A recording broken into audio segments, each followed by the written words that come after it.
Hola y bienvenidos al Estado de la Unión. Soy Stefan Grove desde Bruselas. Cuando Donald Trump dio la espalda al Acuerdo de París sobre el clima, lo hizo sugiriendo que no le importaba lo que había firmado su predecesor. Muchos lo interpretaron como una violación del Pacta sunt servanda, que en latín significa los acuerdos deben respetarse, un principio fundamental del derecho internacional. Pues bien, esta semana el gobierno británico ha dicho que quiere modificar el acuerdo de salida del Brexit que él mismo negoció, firmó y ratificó. Ha publicado un nuevo proyecto de ley que anularía el protocolo dedicado al comercio entre Reino Unido e Irlanda del Norte.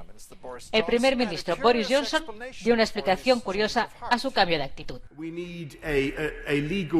Necesitamos una red de seguridad legal para proteger a nuestro país de interpretaciones extremas o irracionales del protocolo que podría conducir a crear una frontera en el mar de Irlanda.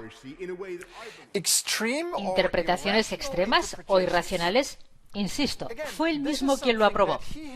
Como consecuencia, la confianza europea en Reino Unido está por los suelos. Vean la reacción del primer ministro irlandés.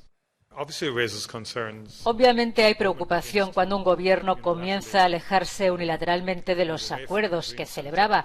Genera preocupaciones en todos y plantea cuestiones en torno a la confianza en el pleno cumplimiento de los acuerdos internacionales a los que ya se ha llegado.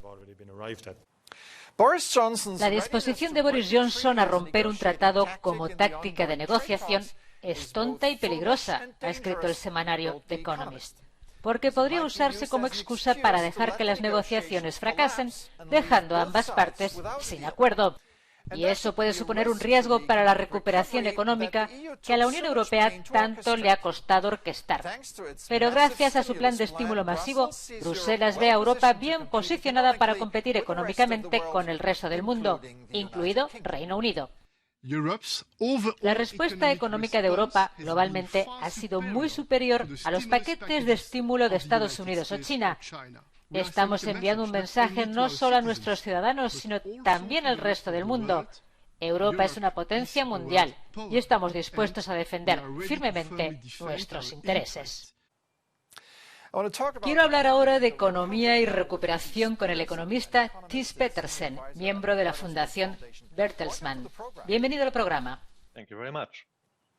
La pandemia del coronavirus ha provocado una enorme recesión económica mundial, pero usted afirma que hay señales que muestran un repunte, especialmente en Europa. ¿Cuáles son estos indicios? Sí, hay algunos signos para la esperanza. En Europa tuvimos una fuerte caída de la producción industrial en marzo y abril, pero en mayo y junio subió un 10% cada mes. Y también hay buenas señales en China, por ejemplo. La economía china llegó a su nivel más bajo durante el primer trimestre de 2020. Y ya en el segundo trimestre, su Producto Interior Bruto registró una gran subida. Y esto es positivo para la economía europea, porque ahora nuestras empresas pueden incrementar sus exportaciones a China. Sin embargo, dentro de Europa hay dos realidades diferentes. Alemania, por ejemplo, lo está haciendo mejor que el resto de Europa. ¿Por qué?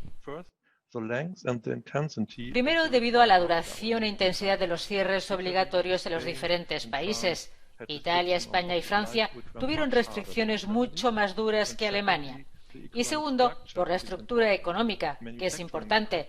Las empresas pueden producir bienes incluso si no tienen un consumidor en ese momento. La compra de un automóvil que estaba prevista para marzo de 2020 se puede posponer hasta otoño o invierno. En muchos sectores de servicios esto no es posible. Por tanto, los países del sur de Europa, que dependen del turismo, sufrieron especialmente esta falta de turismo. Europa está contraatacando con un importantísimo paquete de recuperación. ¿Existe el riesgo de que el déficit público perjudique el crecimiento económico en el futuro? El hecho es que las pérdidas en los ingresos fiscales y el aumento del gasto público están provocando un fuerte crecimiento de la deuda pública. Sin embargo, en mi opinión, no hay alternativa a un mayor gasto público. En una crisis económica tan severa, los gobiernos deben intervenir para evitar una recesión económica aún peor. Sin el apoyo del gobierno, existe el peligro de un desempleo masivo y de más quiebras. y esto debilitaría el desarrollo económico durante años. Siempre existe el riesgo de que la tasa de infección aumente considerablemente durante el otoño. ¿Cuán peligroso sería un nuevo confinamiento para la economía en Europa? Bueno, todo depende de si los cierres necesarios afectan a toda la economía o si afectan a algunos puntos críticos bien localizados. En el caso de otro cierre nacional, el país afectado sufriría graves daños económicos. Si hay una zona próxima confinada, voy a tener miedo de que también ocurra en mi zona, y esta incertidumbre tendrá un impacto negativo en el consumo, el empleo y la inversión.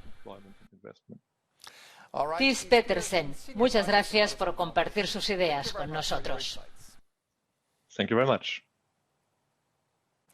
Volver a la normalidad. Esta es la esperanza de economistas, políticos y ciudadanos por igual. Pues bien, la ciudad de París ha dado un pequeño paso hacia la normalidad esta semana. Más de un año después del incendio que asoló Notre Dame en abril de 2019, la catedral ha vuelto a abrir al público, aunque parcialmente. La cripta arqueológica acoge una exposición que hace las delicias de los amantes de la historia y de los curiosos. La muestra está dedicada a dos personajes centrales de la catedral: el escritor Victor Hugo, quien trajo al mundo el personaje del jorobado en 1831, y el arquitecto Eugène Viollet-le-Duc, quien diseñó la torre que desapareció víctima de las llamas. La catedral en sí seguirá fuera del alcance de los visitantes mientras duren las obras. Y esto es todo por esta edición. Gracias por seguirnos y que tengan una buena semana.